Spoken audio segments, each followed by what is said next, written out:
Welcome to 700 Club Canada. Thank you for joining us today, and happy Father's Day. Today we are honoring fathers all across this nation, and we have two special guests today, two people who are incredible fathers that are joining me, and I'm so excited to introduce them.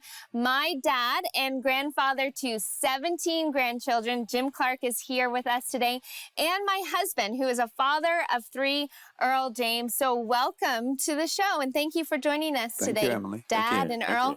We're so glad that you can be here as we honor fathers, and that's what we're going to be talking about today. You two really are in different stages of fatherhood, but yet have both gained certain wisdom or experiences, learned from mistakes, all of those things.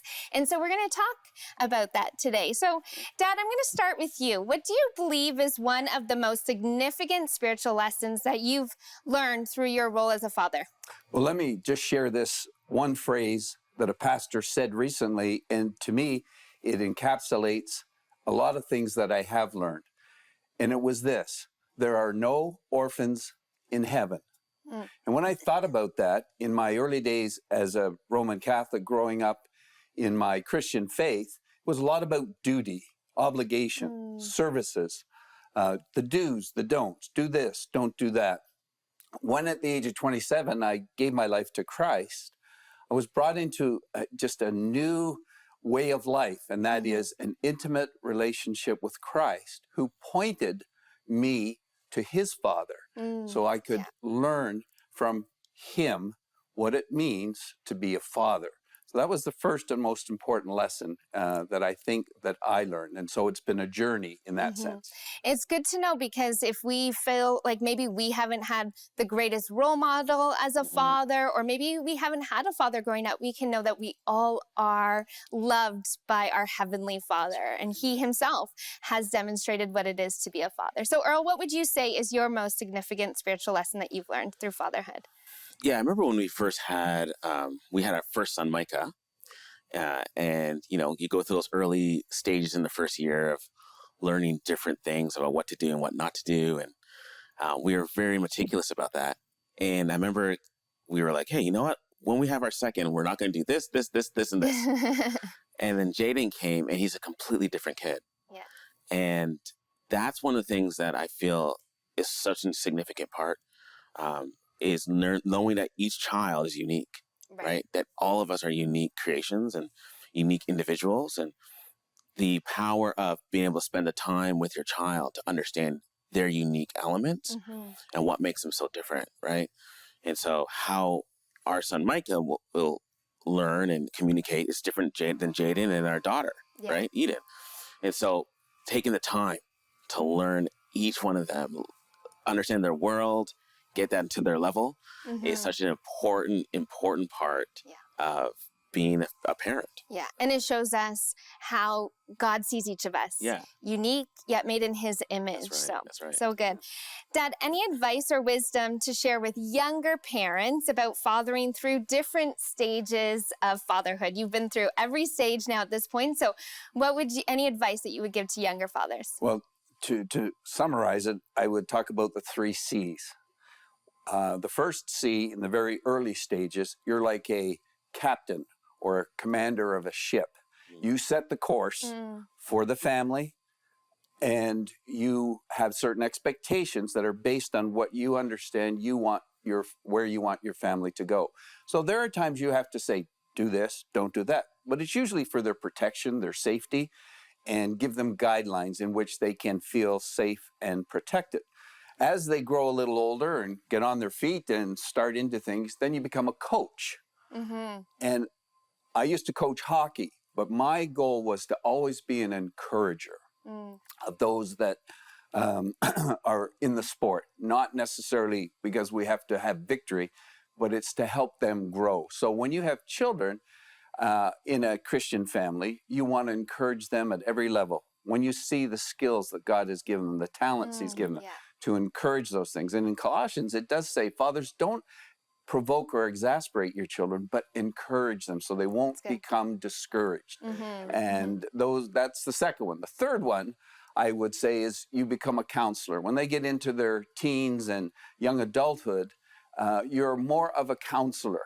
And you want to be able to take what you've learned personally yourself in your walk with God and help them navigate. How can they walk in this world and not be caught up in the things of the world, but to set the course that God has for them and to want to follow it? That's great. I love that. I love the remembering those key words as sort of not only are your kids changing through their development, but your parenting does as well. So just, Earl, why don't you answer this one? And then Dad, maybe we'll come back to you after the break from this one. But what experience can you share with other fathers about teaching your children Christian values in a world that's very diverse in their beliefs and perspectives? Yeah, one of the things that comes to my mind is never discount the power of the local church in the rhythm of your home and your family.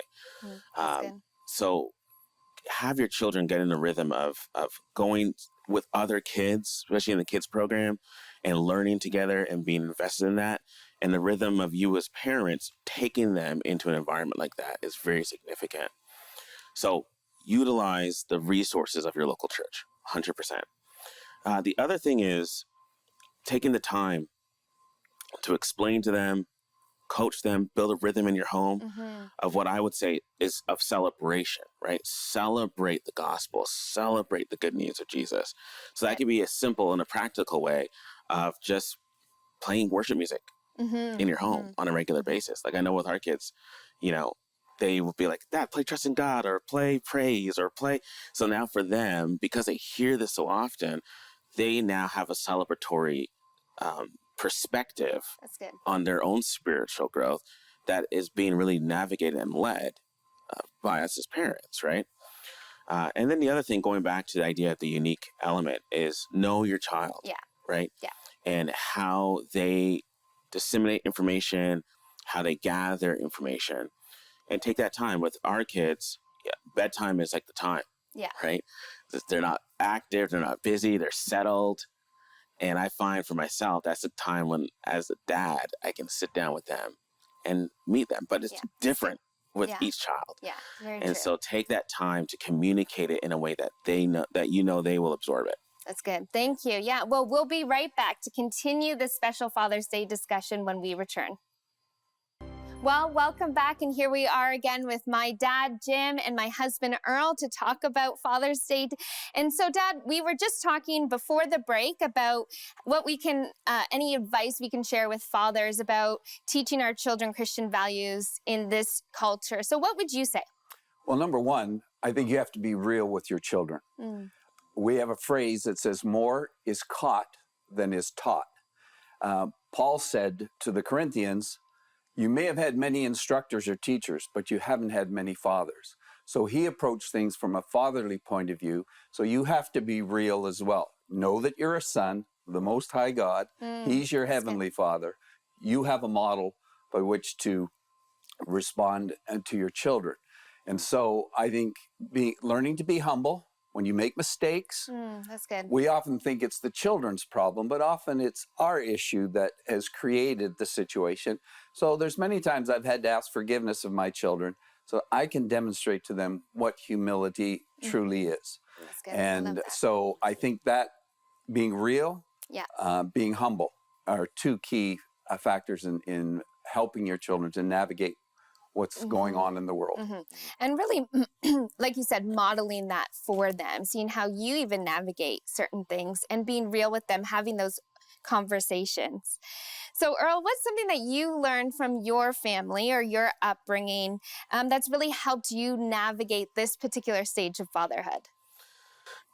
Yeah, I remember we are now in a stage where our kids are inviting their friends over to our home. And as I'm now living in that, I think back to my childhood. And one of the most significant things that my parents did was open our home to my friends and invited them into the spiritual experience. So I never had this dichotomy of like my church life and my school life because they were incorporated into the conversation. And so growing up, we had Bible studies on Thursday nights as a family, but then if my friends were over, they would just be a part of it.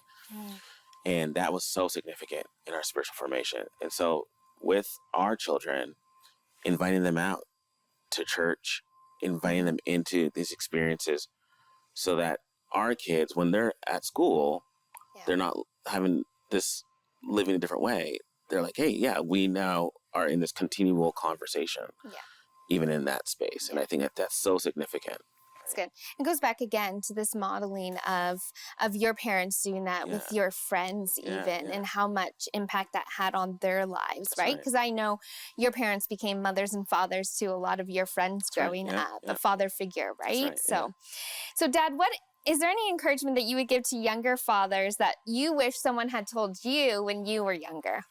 I think one of the main things would be, even as I was a father at 20 years of age, and there's no instruction manual.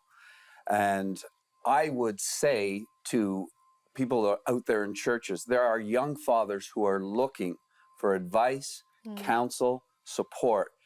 And as a young father, seek out those people that you can see and demonstrate what earthly fathering is like in a Christian way. And I think you draw out of them. That's what happens with me. I find people draw it out of me when I least expect it. And but sometimes young people don't feel like I can intrude or I can go and ask them.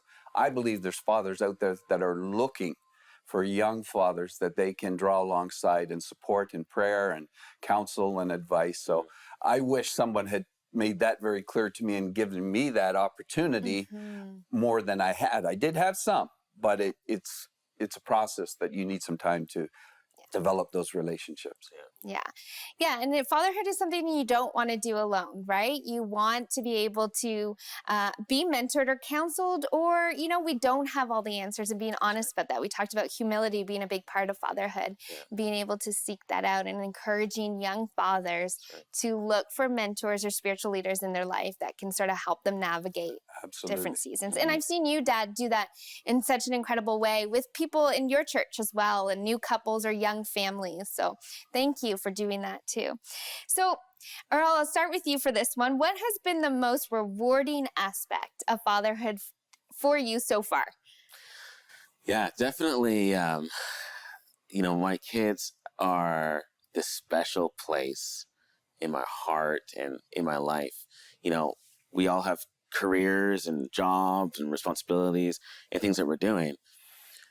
But I'm at this stage right now where, open the door and the kids come running at you when you come home. I know that's not going to last forever, but that's where we're at. And I love that. Right. And it really is this, it reminds me of this special place. And so just spending time. Like just connecting with them is the most rewarding thing for me. That's good. And Dad, what would you say? Well, when I look back, and I said earlier that sometimes people just draw it out of it. I think of two situations. We were on the mission field in Africa, and I was teaching the first graduating class of girls, 7 girls, and I struggled because I was an elementary school teacher, but I struggled. And at the graduating ceremony, I had to sit down and tell them that I was struggling.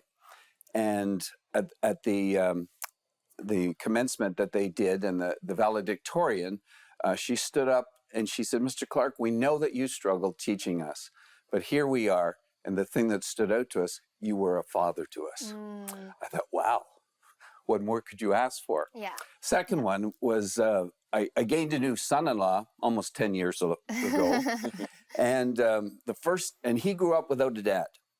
And so he had men that mentored him, and he was thankful for that. But the first time I came to their home, he opened the door and he said, "Hi, Dad." And I knew there are hearts out there that are looking for fathers to draw upon whatever God has placed in them in the terms of the fatherhood of God. And those are the most rewarding times for me. Yeah. Fatherhood is so much more than being maybe a biological father. There's so many ways to be a father and to mentor young people. Well, thank you so much for being here today. We appreciate the wisdom that you've given.